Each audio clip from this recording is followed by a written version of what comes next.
A poor man was married to a beautiful woman. The man and his wife never quarreled. The husband loved his wife. The wife loved her husband. They were very happy. But this happy couple had a rich, handsome neighbor. He saw the poor man's beautiful wife and he fell in love with her. "I want to marry her myself," he thought. Every day when the woman's husband was working in the fields, the rich man went to the poor man's house. "You're a beautiful woman," he said to the poor man's wife, "but your clothes are old. Why doesn't your husband buy new, pretty clothes for you? I'm sure he doesn't love you. If he loved you, he would buy wonderful clothes for you. Divorce him and marry me. I will buy you beautiful new clothes, the best in the land. Then you will be the most beautiful woman in Ethiopia." At first the woman didn't listen to the rich man. But he came to her house every day, and every day he said the same things. At last she began to think, "Perhaps my neighbor is right. Why doesn't my husband buy beautiful new clothes for me? Perhaps he doesn't love me." That night she said to her husband, "Look at me, husband. My clothes are old and ugly. I want new ones. Buy me some new clothes." Her husband smiled at her. "You don't need new clothes," he said. "You are the most beautiful woman in the world to me." She was angry. "Don't you love me?" She said, "If you love me, buy me a new dress." Her husband loved his wife and he wanted to please her. "I have only a little money," he thought, "and I need a new plow. But I want my dear wife to be happy." So the next day he went to the market and he bought a new dress for his wife. He took it home to her and she put it on. "Thank you, my dear husband," she cried. "Now I know that you love me." When the rich man came to see her again, she was wearing her new dress. "You see," she said to him, "my husband loves me very much. He bought me this beautiful new dress." The rich man shook his head. "But a good husband doesn't only give his wife new clothes," he said. "He gives her gold.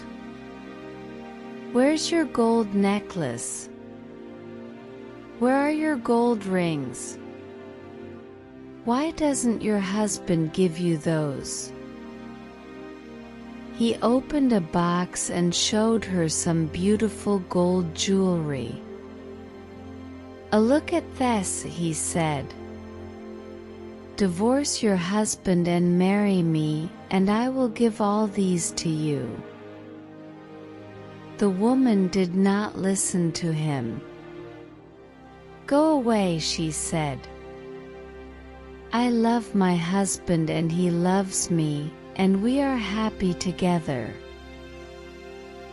But the rich man came again every day, and every day he showed her the box of jewelry.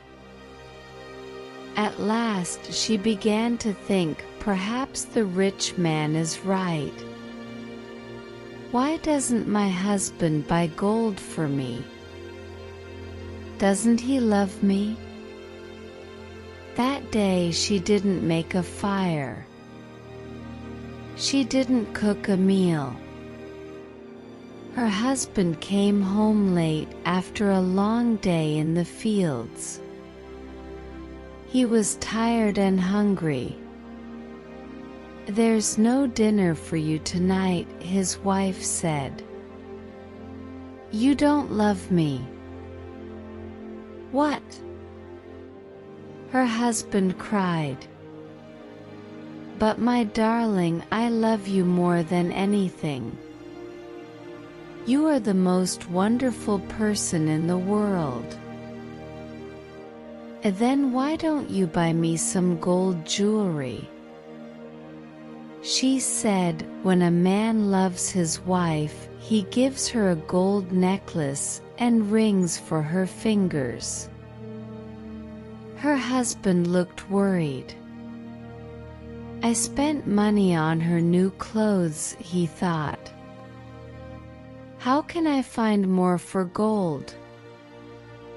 I'll go and see my brother. Perhaps he will lend me the money. I must buy gold for my dear wife. I want her to be happy." The next day he went to visit his brother. "Lend me some money, brother," he said, "and I will work for you in your field." "All right," his brother said, "but you must work hard. There are many stones in my field and you must move them all away." Her husband agreed and took the money. He went to the market and bought some gold jewelry. Then he took it home and his wife was very happy. She put the necklace around her neck and put the rings on her fingers. "Look at me," she said. "Am I not beautiful?" "You're very beautiful," her husband said. "If you are happy, I am happy." She put her arms round his neck. "Thank you, my dear husband," she said. "Now I know that you love me." The next day her husband went out very early before the sun rose in the sky. He ran to his brother's field. It was covered with stones. "I must work very hard now," he thought. "I must start early and stop late.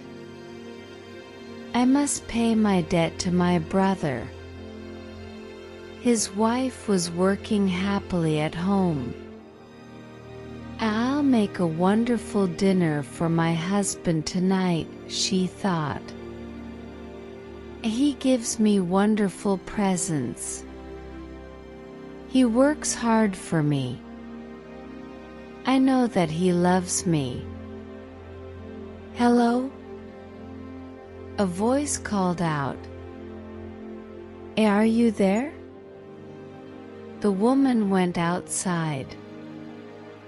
Her rich neighbor was there. "Ah, it's you," the woman said. "Listen, neighbor. You were wrong about my husband. Yesterday he bought me this beautiful jewelry. He loves me very much and I love him. I will not divorce him. I will not marry you." The rich man was worried. Her husband loves her too much, he thought. If I want her, I must be clever. At last he said, "Your husband gave you clothes and jewelry, but I can give you more than that. What? What do you mean? The woman cried. Can your husband make miracles? The rich man asked. Miracles? No, of course he can't make miracles, the woman answered. Only God can make miracles. Men cannot make them. But I can, the man said, because I love you. Love can make miracles. If your husband loves you, he can make miracles for you. If you love me, I will make miracles for you. Make a miracle for me now, the woman said. I can't, the rich man answered. You must promise to love me first. You must leave your husband and come to me. Then I will make wonderful, wonderful miracles for you. The woman said nothing, and the rich man went away. That night the poor man came home late. He was very tired and hungry. His wife brought water for him and he washed himself. She brought delicious food for him and he ate it. My poor husband, she thought. He works so hard for me and he is so tired and hungry. The rich man is foolish. How can my husband make miracles? It's impossible. But the next day and the day after and the day after that, the rich man came to her house again. Did your husband make a miracle for you yesterday? He asked the woman. Leave him and love me, and I will make many, many miracles for you every day. At last the women began to listen to him. One day when her husband came home, she was sad. Wife, dear wife, what is wrong with you? Cried her husband. Are you sick? No, she said. I'm sad because you do not love me.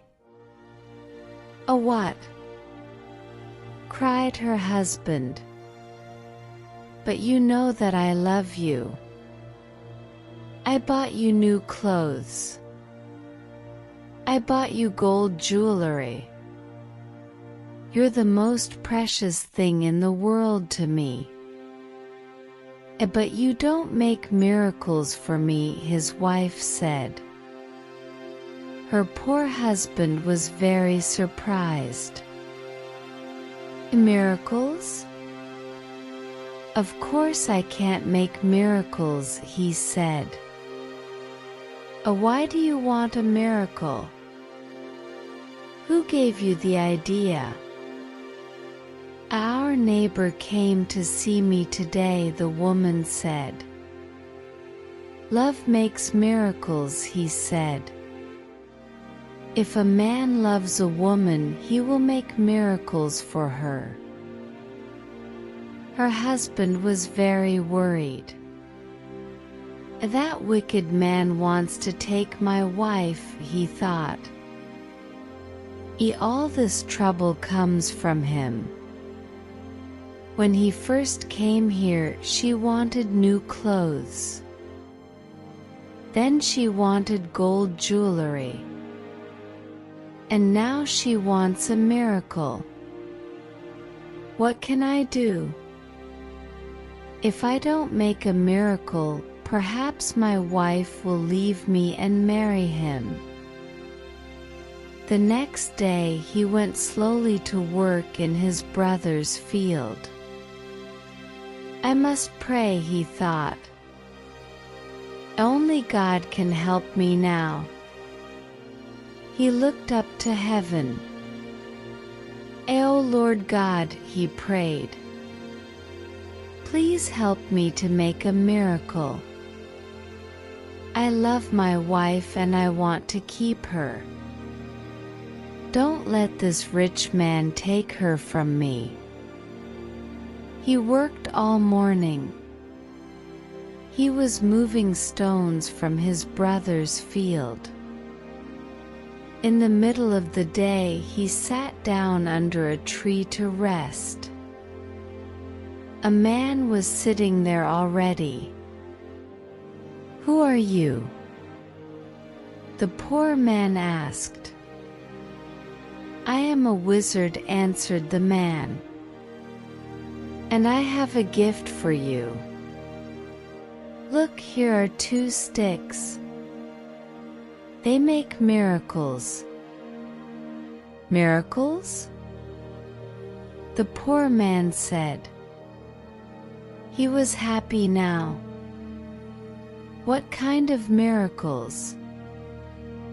"If you touch a person with the first stick," the wizard said, "he will become a donkey." The poor man thought of the rich man and he smiled.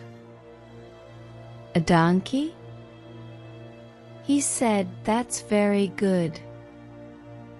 And if I touch him with the second stick, what will happen?" "He will become a man again," said the wizard. The poor man took the sticks and jumped up. "Oh, thank you, my friend," he said. "I prayed to God and He sent you to me. Now I can keep my wife and punish my enemy." He ran home. "Wife," he called out, "come here. I'm going to make a miracle." His wife came out of the house. "A miracle?" she said. "What miracle?" "A look," said her husband. He touched her with the first stick. At once she became a donkey. She lifted her head and tried to speak, but she could not. Hee-haw, it was all she could say. Her husband touched her with the other stick. At once she became a woman again. "Husband, that's wonderful," she said. "It's a real miracle." "How did you do it?" "I prayed to God," her husband said, "and He helped me. And now, wife, I am going to punish my enemy." "Your enemy?" said his wife. "Who is that?" "You know my enemy," her husband said. He was looking at her. He wasn't smiling now. "It's the rich man, our neighbor. He comes to our house when I am working in the fields. He gives you bad ideas. Ask your husband for new clothes," he says. "Ask him for gold jewelry. Ask him for a miracle." Am I right? Did our rich neighbor give you all these ideas? His wife said nothing. "And did you listen to him?" Her husband went on. His wife did not look at him. She was ashamed. "I'm sorry," she said. "It's true, he said all those things. He wanted me to divorce you and marry him. And I listened to him. And do you want to divorce me and marry him? Her husband asked. She looked at him. Her eyes were full of tears. No. Dear husband, I want to stay with you forever, and I will never listen to him again. Then, taking this stick, her husband said, and touched the man with it. He gave his wife the first stick, but he hid the second one on the roof. The next day he went to work. Soon the rich man arrived at the woman's house. "Oh well," he asked her. "And can your husband make miracles yet?" "Yes," she said, and she touched him with the first stick. At once the rich man changed into a donkey. "And now," said the woman, "you can go to work and help my dear husband." She took the donkey out to the fields. Her husband was working there. He was moving stones from his brother's field. "Ah," he said, "a donkey. Now I can finish the job quickly." From that day the poor man gave the donkey many heavy loads to carry. The donkey carried stones away from the fields, it took sacks of teff to the market, and it brought flour and coffee home again. For many years the donkey worked for the poor man. The poor man was not so poor now. The donkey was helping him. He was becoming richer. One day the poor man looked at the donkey. It was tired and old. It stood still. Its head was bent down. The poor man was sorry for it. He went into his house and brought out the second stick. Then he touched the donkey with it. At once the rich man stood there. But he was not a handsome young man now. He was old. His back was bent. He was very, very tired. "You tried to take my wife away from me," the poor man said. "That was wrong. Go home now, don't look at other men's wives again." The rich man went away, and he never came back again. But the poor man and his wife lived happily together for many more years.